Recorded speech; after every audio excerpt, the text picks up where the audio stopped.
Teror KKB Papua, paksa Yahukimo dikosongkan. Melansir dari merdeka.com, sudah 1 bulan lebih pilot Susi Air Kapten Philip McMartin disandra oleh kelompok kriminal bersenjata atau KKB. Bahkan pesawat dengan nomor penerbangan SI-9368 turut dibakar saat berada di lapangan terbang Paru, Kabupaten Duga.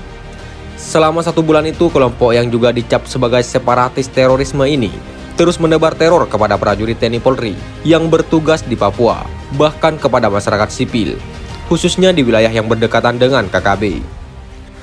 Teror yang dilakukan KKB di wilayah Yahukimo seperti yang pernah terjadi pada 30 Desember 2022. Mereka menembaki pos penjagaan Sentra Pelayanan Kepolisian Terpadu atau SPKT Polres Yahukimo. Teror kedua dilakukan KKB terhadap pos Brimob Kali Buatan Jalan Gunung Distrik DKI Yahukimo pada 31 Desember 2022.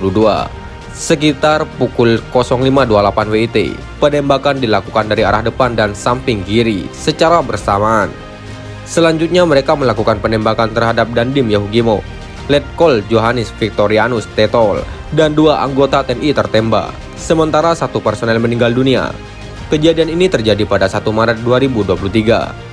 Ternyata teror di wilayah Yahukimo ini tak hanya dilakukan oleh KKB saja, karena pada 11 Maret 2023, pesawat Trigana Air sempat ditembaki oleh sejumlah orang berinisial NN, EG, TSDM, EW, NP, dan EG.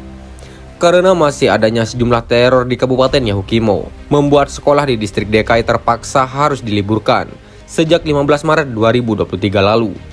Tak hanya memaksa meliburkan sekolah, teror KKB juga membuat 261 orang harus meninggalkan Yahukimo dengan menggunakan pesawat Hercules A1315 tipe C-130 milik TNI AU ke Jayapura. Tidak beroperasinya pesawat komersil pasca rentetan kejadian di Yahukimo membuat warga yang seharusnya berangkat karena keperluan pribadi, keluarga atau dinas menjadi terhambat, kata Beni dalam keterangannya. Oleh karena itu mereka memanfaatkan pesawat Hercules untuk berangkat ke Jayapura dari Yahukimo. Sambungnya, dia mengungkapkan warga yang terbang menggunakan pesawat Hercules bukan hanya warga non-Papua saja, tapi juga terhadap warga asli Yahukimo. Warga asli Yahukimo juga sebagian berangkat, yakni seperti saudara James Mirin yang turun ke Jayapura karena keperluan untuk melanjutkan kuliahnya, ungkapnya. Untuk memberikan keamanan di Yahukimo, Polda Papua telah menambahkan personel untuk membackup Polres Yahukimo. Hal ini dalam rangka pemulihan keamanan dan ketertiban masyarakat. Sebanyak 40 personel Brimob serta 20 personel TNI telah tiba di Yahukimo dari Jayapura dan Timika. Hari ini untuk penambahan perkuatan dengan menggunakan pesawat Hercules. Kemudian pesawat tersebut ditumpangi oleh masyarakat Yahukimo untuk turun ke Jayapura, pungkasnya.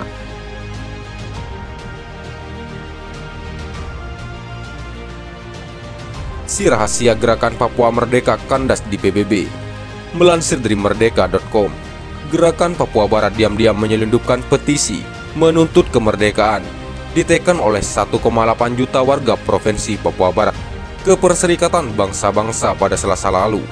Namun PBB menolak dengan alasan mereka tidak berwenang buat mengurus kemerdekaan Papua Barat. Petisi kemerdekaan itu langsung diserahkan oleh pemimpin gerakan organisasi Papua Merdeka, Beni Wenda, kepada Komite Dekolonisasi PBB, dijuluki C24, bertanggung jawab buat mengawasi perkembangan daerah bekas jajahan menuju kemerdekaan. Beni yang selama ini tinggal dalam pengasingan di Inggris menyatakan kalau petisi itu ditandatangani oleh 70% warga Papua Barat dan dibawa diam-diam ke markas PBB di New York, Amerika Serikat. Dilansir dari laman The Guardian, di dalam petisi itu gerakan organisasi Papua Merdeka mendesak PBB supaya menunjuk perwakilan khusus buat menyelidiki pelanggaran hak asasi manusia di Provinsi Papua Barat. Mereka juga meminta supaya Papua Barat dimasukkan kembali ke dalam pembahasan Komite Dekolonisasi dan memastikan mereka bisa menentukan nasib sendiri dengan referendum diawasi pemantau asing. Petisi ini dibuat atas jasad warga Papua Barat dan diserahkan kepada PBB dan dunia. Setelah puluhan tahun penderitaan, pembantaian, dan penjajahan, kami menyuarakan kehendak rakyat Papua Barat. Rakyat kami ingin merdeka, seperti dikutip dari petisi itu.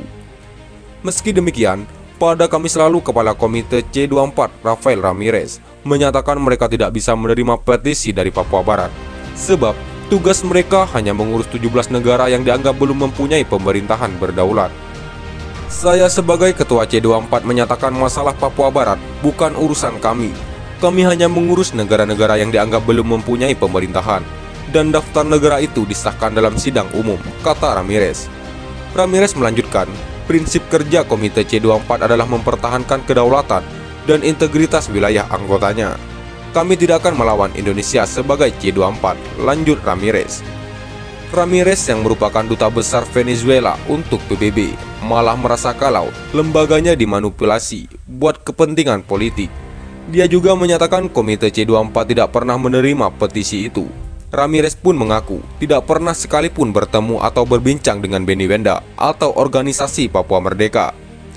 Tidak ada dokumen apapun, saya tidak bisa melakukan itu. Kami hanya menerima petisi yang diagendakan, ucap Ramirez.